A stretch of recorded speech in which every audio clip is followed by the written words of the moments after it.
the proposal was initially made to the state legislature a couple of years ago or a year ago to fund research into seeing how feasible it would be to put a gondola into American Fork Canyon. I'm just wondering how this American Fork Vision, Mountain Accord, how did all these things get funded? Did that get all funded by the state? Are there private groups, you included, that are funding some of that? Well, I would like you to clarify. I don't think anybody, provided funding to see if, for Snowbird to build a gondola in American Fork Canyon. Okay, my understanding was that was presented to the state legislature, and they agreed to fund $100,000 for a impact study, feasibility study for that. No. Okay. Talking about the American Fork gondola. Welcome. Time is yours.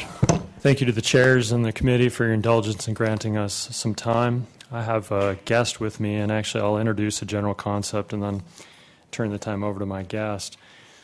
This is a $500,000 ask. If any of you have been to American Fork Canyon, it's an amazing resource that includes Timpanogos National Cave Monument as well as Mount Timpanogos and Tibble Fork. It's a beautiful area. If you've never been there, I strongly recommend that you go there. No, my understanding is that you need to do an environmental impact study to even see what the best options might be. That's correct. Has there been any discussion about the interlinking aspect of the ski resorts up through multiple canyons, not just up American Fork Canyon in your discussions? Yes, and so, I'm from Salt Lake, so I'm familiar with all the Salt Lake resorts a lot. And so, to a great extent, Snowbird and Alto are already linked. And so you can ski that. And so I know that Snowbird's talked about for probably close to 10 years of coming over the mountain and creating more terrain and access in the American Fork Canyon area. And so if we can get the private sector to help us figure this out, I think that's terrific. Is it just one last question, Mr. Chair, and then I'll be done. So is there any, are you aware of any obstacles to private land and or environmentally sensitive areas up there that may impact this? Right. And so a lot of the land on the east side is actually in private hands. Snowbird owns a lot of land up there. And so for argument's sake, let's say that there was a gondola that would take you from Tibble Fork up to the top. And so that would go across what's called wilderness as opposed to roadless. So the Forest Service said there's not a problem in terms of where it could possibly go. Okay. So the Forest Service thinks this is a great idea up to this point. Everyone is saying this is certainly worthy of study. No one is saying this is going to happen and this is how it's going to happen. We just know that we've got issues that are facing us in 10 to 15 years, and if we don't deal with them sooner than later, we're going to have a real problem in terms of this beautiful canyon, which we all recognize, and preserving it, yet allowing people to go up and recreate and really enjoy it. So. Well, for one, I like the idea. I'd love to open up Utah County to all those ski resorts, but you're doing the right step. We need to make sure that we do this the right way. Thank you. I appreciate that. I mean, we really view this as a game changer for Utah County. We have one ski resort which we all love, but wouldn't it be terrific to have two? So.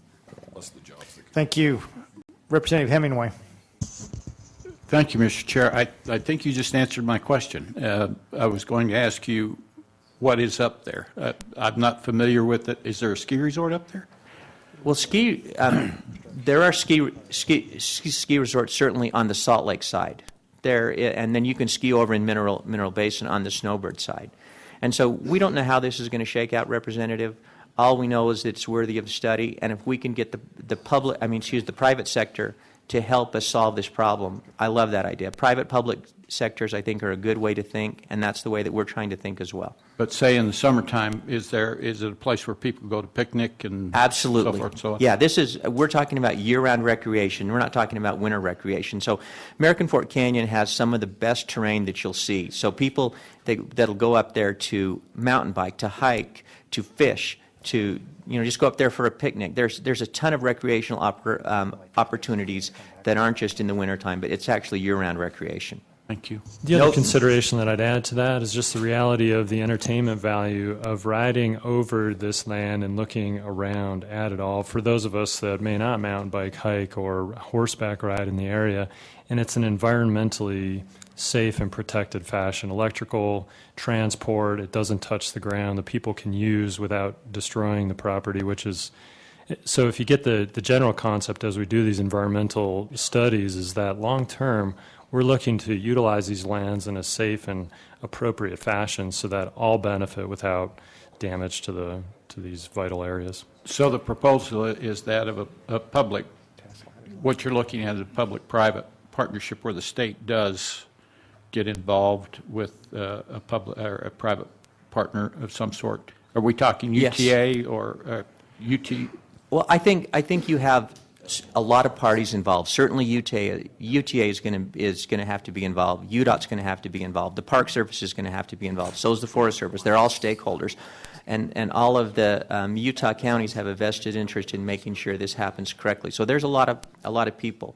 So I think that part of the outreach over the next year is really getting the public to understand or actually express what they want to do. I mean, it's their land, Okay. and so we should be able to figure that out. And so, Thank you. you're welcome. Thank you. Any additional questions or comments from committee? Seeing none, Representative, does that conclude your presentation? Would you like to wrap up? There's two ways to do things, top-down versus bottom-up. This is a bottom-up approach. We seek these funds for the primary opportunity to solicit input from the public and find out how they want to use those lands, how we can do that in a safe fashion. And this is a chance for us to look forward and actually be proactive in protecting our lands. So the second thing that we're asking for the funds for is NEPA study, environmental impact aspects, so that as we move forward on public use of these lands, that we're actually doing so in an environmentally protective fashion. So with that, thank you very much for your time and indulgence. Thank you for your presentation. Appreciate you being with us this Pleasure. afternoon. Thank you, Chairman's members. Thank you. Let's move back now. Do we have a representative from the USDB? Senator Osmond was down. Would you like to come forward? Looks like we have DCM with us. Gentlemen, welcome. Thank you. Go ahead. Time's yours. Do you have would it be all right if I plugged in to show you a few I pictures? think we do have a PowerPoint. Be right here. Go ahead.